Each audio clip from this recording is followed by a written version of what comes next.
Identidades.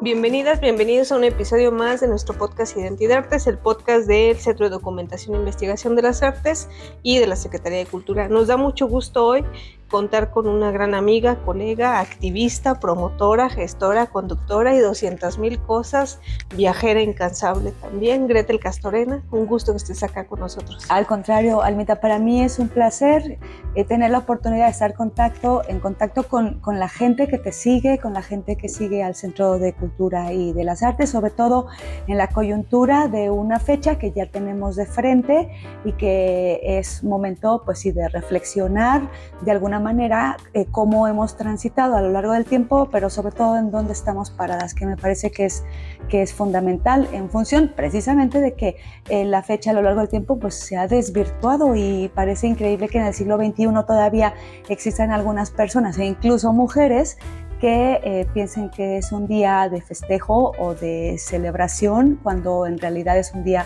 de reflexión. El día que estamos hablando para todas las personas que nos escuchan es del 8M. 8M que resulta revolucionario, controversial, no solamente en Michoacán por toda la cuestión histórica, patrimonial que tiene, sino en todo el mundo. El 8M representa tanto lo positivo y algunos dirían lo negativo en el sentido peyorativo que algunas personas lo dicen, como tú bien lo mencionas. ¿De dónde partimos de qué es el 8M para quien todavía no tenga este gran contexto desde que se implementó hace muchos años? Sí, fíjate que, bueno, la lucha de las mujeres, que es una lucha histórica y que durante mucho tiempo ha estado invisibilizada, ha transitado, digamos que por varios periodos, y uno de ellos tuvo que ver precisamente con esos momentos en que las mujeres pues empezamos a entrar en el ámbito laboral, específicamente que tenía que ver con el tema textil, ¿no? Entonces, por supuesto que hubo un momento en la historia en donde hombres y mujeres estuvimos en el campo, pero de repente el trabajo se empezó un tanto como a diversificar, no está escrito en ningún lado, claro, pero de repente empezamos las mujeres como a trabajar un poco en tema de los cuidados, ¿no? Que tiene que ver pues con la maternidad, que tiene que ver con la crianza de las hijas y los hijos, pues con la alimentación, etcétera. Y entonces empezamos, digamos, como a tomar en algún momento de la historia un rol que, insisto, no está escrito en ningún lugar, pero que de repente empezó como a cargarse un poco en este tema para con las mujeres, y los hombres, bueno, siguieron de alguna manera trabajando en el campo y en algunas otras labores. ¿Y se podría decir ahí entonces que fue un rol de género? Sí, exacto, un rol que empezamos a desempeñar porque, bueno, actualmente hay una autora que a mí me gusta mucho, que es la doctora Marcela Lagarde, que nos dice que las mujeres hemos nacido, crecido, nos hemos reproducido y nos hemos muerto en base al amor. O sea que nacemos del amor y entonces vamos generando amor alrededor de nosotras, y entonces ese amor se convierte en cuidados, y el tema de los cuidados de repente ya es una obligación, y entonces nos hace pues que empecemos a generar esos roles que están como pensados que solamente las mujeres podemos desempeñar, y que, bueno, nos damos cuenta que los cuidados deberían de estar digamos del lado de los hombres y de las mujeres, de las personas en general, ¿no?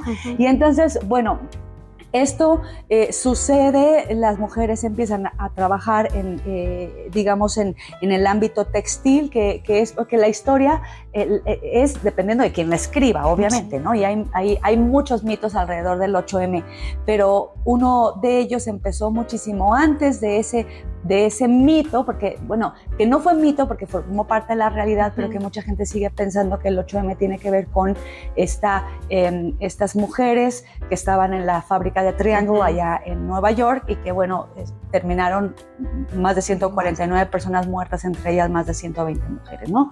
Es verdad, o sea, eso sucedió, sí sucedió, pero antes de eso ya había alrededor del mundo un montón de mujeres que habían empezado de alguna manera a organizarse porque tenían trabajos extremos, porque no tenían condiciones para trabajar, porque en los lugares en donde estaban trabajando en hacinamiento. No había derechos como tal. Y no tal. había derechos, exactamente, no había derechos. Entonces, digamos que se empezaron a conformar como en sindicatos y hubo alrededor del mundo un montón de sindicatos que llegaron a acuerdo con los patrones en este caso.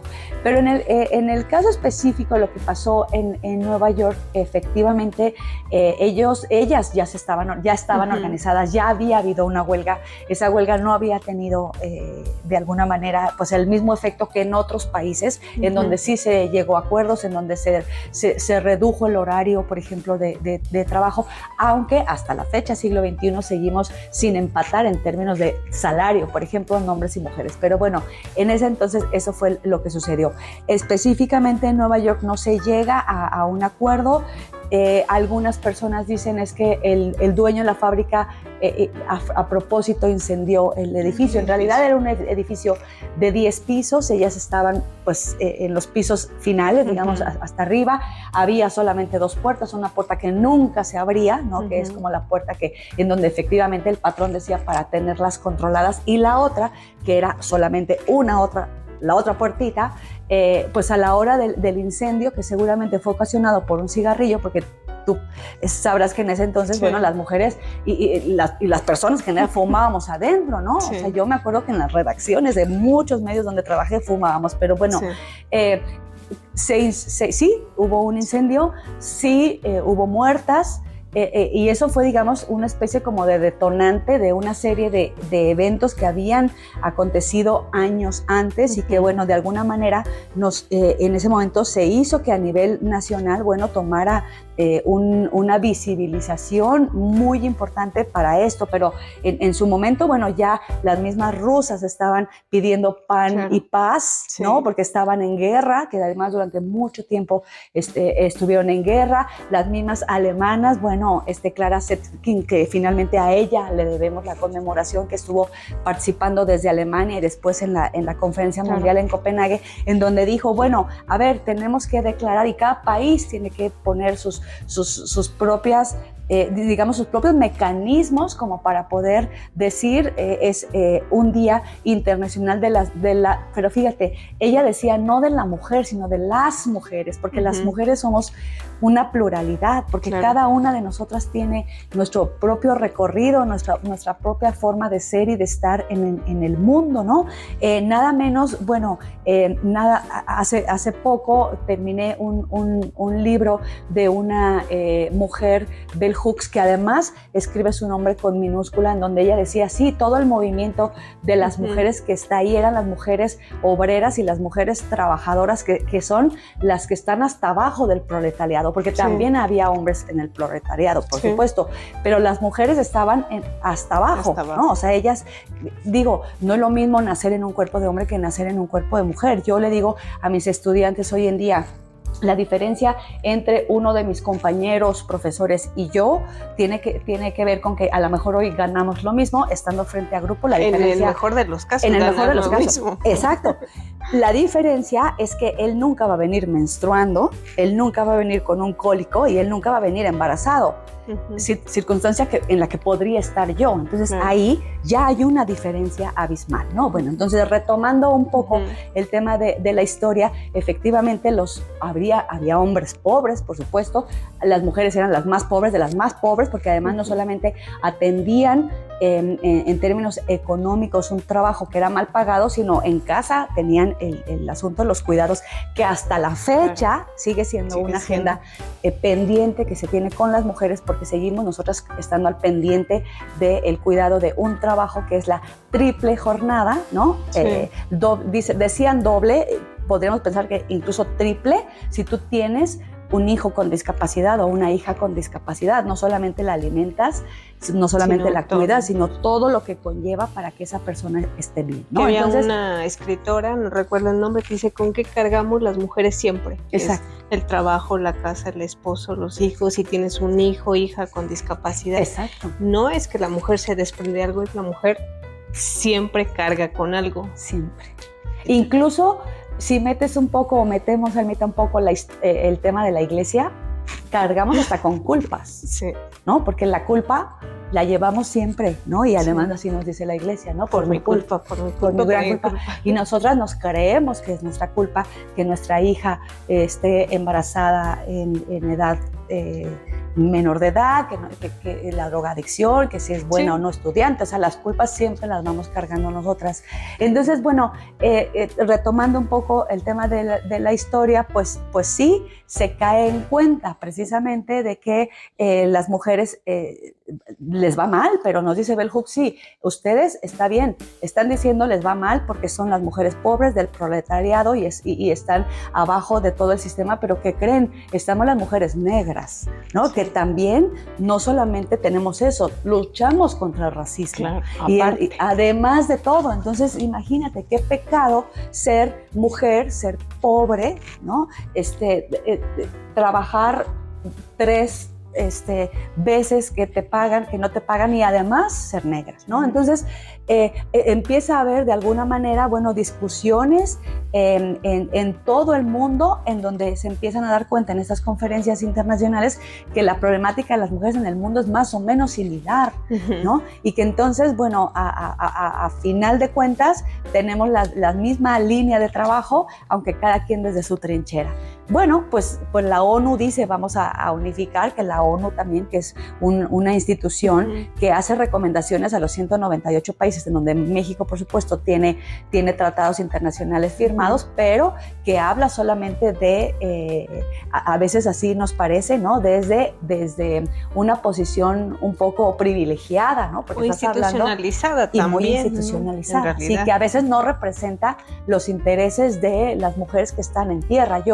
Yo reflexiono un montón y digo, ¿cómo es posible que en el siglo XXI ya en Pakistán y en Afganistán ya las mujeres no tenían burka y otra vez tienen burka? O sea, ¿cómo es posible que en lugar de dar pasos hacia adelante pareciera que vamos hacia atrás? Es que lo que pasa es que hay un sistema al que no le conviene que las mujeres estemos en la escuela, que no estemos educadas, claro, que no tengamos anticonceptivos, que sigamos estando, digamos, en esa sumisión. Que durante mucho tiempo se estuvo, porque bueno, afortunadamente hoy en día ya tenemos herramientas tecnológicas, ¿no? Ya podemos decir más libremente feminista. Antes o acceder a la información con también mucha más facilidad. Con muchísima otras más facilidad. Propuestas, miras de la información. Sí, bueno, ya leemos, ¿no? Antes no podíamos, no sabíamos o no teníamos el acceso, como Sor Juana iba vestida de hombre, por ejemplo, ¿no? Para entrar a tener acceso a la educación, y como ella, muchas mujeres que estuvieron invisibles, ¿no? Y que estuvieron ahí trabajando, y que hoy en día decimos, bueno, ¿cómo es que las mujeres que estamos en casa, que aparentemente no abonamos al capital, ¿no? De lo que Marx también hablaba, que era solamente la fuerza de los hombres? Y entonces la reflexión es saber cómo es que las mujeres que en el siglo XXI seguimos en casa, porque hay mucha mujer que todavía deja sus estudios porque la crianza, porque el marido, porque la pareja, porque lo demás, y entonces hay, pues la reflexión es nosotras en qué abonamos, en que mandamos a nuestros hombres al trabajo, y sí, pero lo mandas desayunado con lunch, limpio, planchado, cogido y comido y de todo. ¿Sí me explico? O sea, estás mandando, digamos, un hombre contento a trabajar, a que produzca. Esa es la parte que a veces no se ve y que las mujeres estamos desempeñando. Que, bueno, y en ese sentido, ¿cómo crees que esté Michoacán? Bueno, todo viendo este gran panorama que ha sido complejo avanzar. ¿Dónde está Michoacán? Bueno, Michoacán va tarde, y debo decirlo así, en muchos momentos, así lo considero. Entró tarde, hablando de temas actuales, entró tarde a la paridad, o sea, fue uno de los congresos, no hablo de del congreso pasado, la legislatura pasada, entró tarde a la paridad. Afortunadamente en esta legislatura ya entró el tema del derecho a decidir por los cuerpos de las mujeres, que es el tema del aborto, que todavía sigue siendo un tema que se tiene que tocar con pinzas, que afortunadamente Michoacán ya lo lleva, pero somos 32 estados y más de la mitad del país ya tenía avanzado, cuando en teoría Michoacán ha sido un estado revolucionario, un estado que ha estado en teoría siempre a la vanguardia. Entonces yo lo que creo es, estamos en un momento histórico en donde el movimiento feminista en Michoacán está vivo, está sano, tiene muchas vertientes. Yo creo que cabemos todas. Yo creo que tenemos que olvidar, digamos, el feministómetro, ¿no? Olvidarnos de qué tanto eres tú, qué tanto soy yo, porque yo he hecho más, porque yo he estudiado más, porque yo he estado más en la calle. ¿Qué tan feminista eres? ¿Qué tan feminista eres? Si dejamos el feministómetro, yo creo que todas tenemos un evento de violencia en nuestra vida.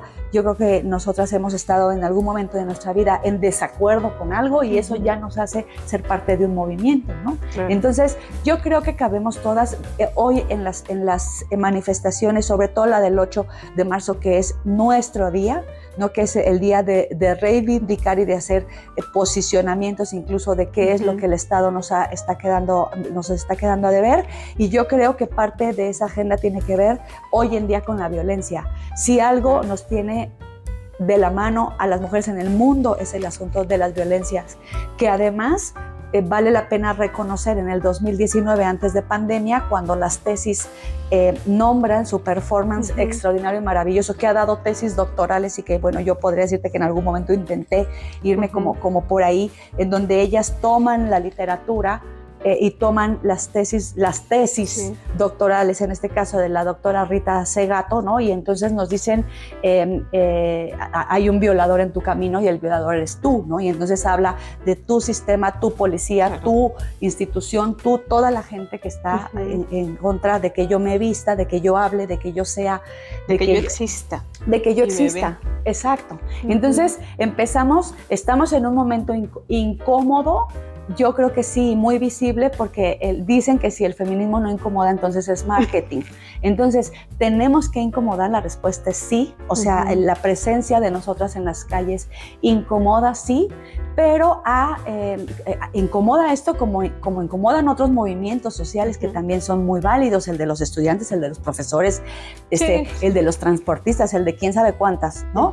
Luchas sociales que hay.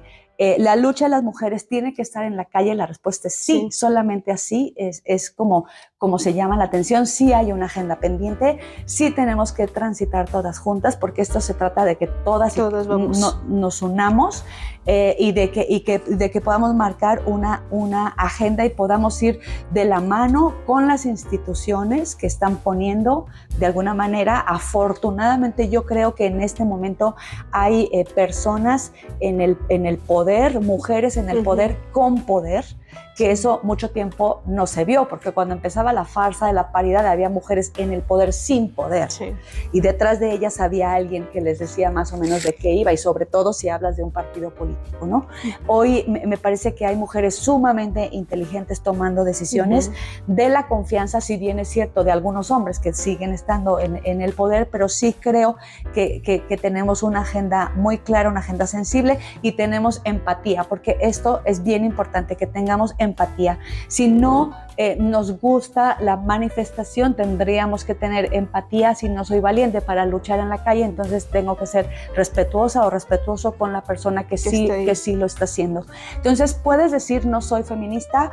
Sí hay gente que sigue diciendo no soy feminista, pero por lo menos tendría que decir gracias a quienes estuvieron en la calle para tener una matrícula en la universidad, para usar anticonceptivos, para poder viajar sin pedir permiso, para poder abrir una cuenta en el banco, para poder heredar, para poder votar, porque a la gente, o sea, hoy las chicas, y yo las veo con su credencial de electora y pues, ay, no sé, ni voy a votar, y digo, o sea, perdón, si hubo un montón de movimientos para que nosotras pudiéramos lograr eso, que otra vez México entra tarde al tema del voto, ¿no? Cuando un siglo antes ya las mujeres habían votado en otros lugares. Pero bueno, sí estamos conscientes, tenemos que transitar de una manera sana, porque creo que eso tendríamos que hacer. Tendríamos que estar un poco como uniéndonos esos liderazgos, ¿no? Que en el feminismo no nos gusta el liderazgo, que creemos que todo debe ser lineal, transversal, etcétera.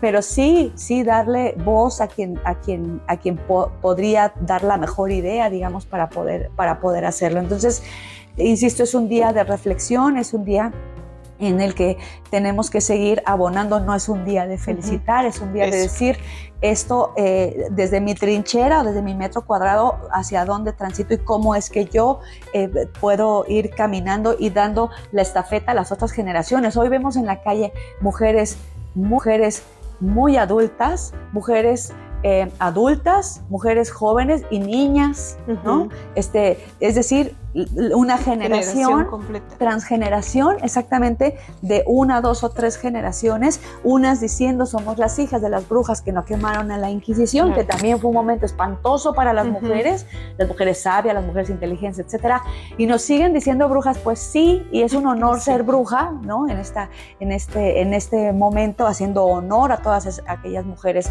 sabias que nos han dejado un legado, que nos han dado la estafeta, y que con esa estafeta, con toda responsabilidad, tenemos que tomarla y tenemos que seguir denunciando cosas que antes no se denunciaban porque no existían, como por ejemplo el acoso en las instituciones de educación superior, el acoso en las instituciones de gobierno, ¿no? Los piropos callejeros, que todavía hay un montón de micromachismos normalizados, ¿no? Que piensas que pues así te tocó el novio porque pues así es histérico y a veces te rompe cosas, pues con que no te rompa a ti, así me tocó, basta, con tu cruz, la tienes que cargar, eso no es así. Y pues bueno, pues hoy en día también decir que durante mucho tiempo, por ejemplo, cuando se empujó el tema del divorcio, que decían, ¿cómo es posible? Las mujeres quieren que deshacer familias, ¿no? Que las familias se deshagan. No, yo no quiero que te divorcies, yo creo que si te quieres divorciar, lo puedas hacer. Que es lo mismo que pasa con el tema del aborto. A lo mejor no todas queremos que las mujeres aborten. Lo que queremos es que quien quiera abortar tengan libertad de elección. Esa condición, la del Estado, para que quien decida sobre su cuerpo lo pueda hacer, porque nadie está en los zapatos de la otra persona y no sabemos qué es lo que vienen cargando. Entonces, falta mucho por trabajar, sí, desde el sector salud. Me parece que es muy importante que el sector salud le entre a estos temas, porque pues ahí está la salud. Si no tenemos salud, no tenemos nada, y viene primero la salud, después viene la educación, así que todo va de la mano, ¿no? Entonces sí creo que tenemos una agenda pendiente, sí vamos a tener que salir y no sé cuánto tiempo seguir saliendo a las calles. Sí hay pintas, sí habrá pintas, estoy segura que sí, la iconoclastia que también se tiene que respetar, ¿no? Es una parte importantísima de recordarle a la sociedad, aquí estamos y no estamos solas, que también eso es muy importante, ¿no? No sentirnos solas, que eso es fundamental. Sí, pues este es un parpadeo. Podríamos hablar de esto mil horas, pero bueno, esta es una aproximación en el sentido de todo lo que implica el tema. Habrá más que profundizar más adelante. No solamente es una fecha, no solamente es el 8M, no solamente es 25N. Todos los días hay que recordar, reivindicar y conmemorar y celebrar la lucha de nuestras ancestras. Sí, eso es muy importante, reconocerles el trabajo que ellas ya hicieron para agradecer lo que nosotras hoy en día tenemos. A mí me parece, por ejemplo, eso de poderte divorciar, que está buenísimo, ¿no? Porque además a veces elegimos mal y eso también se tiene que reconocer, ¿no? Y podernos casar al día siguiente. También poner de manifiesto que no se vive como en las princesas y vivieron felices para siempre. Sí, no eso aplica. Tampoco es un ni cuento. Somos la media naranja, ni el amor dura para siempre, tampoco, ¿no? Ni el amor todo lo puede, tampoco. Exacto. Todo lo puede. O sea, la verdad es que tenemos que irnos aterrizando en estos temas, que son los temas cotidianos, y sobre todo cuidando esa parte del tema de la violencia que, insisto, hoy está matando a un montón de mujeres diarias, y que no tenemos que normalizarla, porque la violencia no es normal. No es normal. Pues un gusto y un placer que al contrario, para mí un placer. Así que esperemos que nos compartas más de tu conocimiento más adelante en otra emisión. Va a ser así un que placer. Por lo pronto, pues te agradecemos. Al contrario, a todas las personas que gracias. nos escucharon, gracias y los esperamos la próxima. Michoacán es mejor.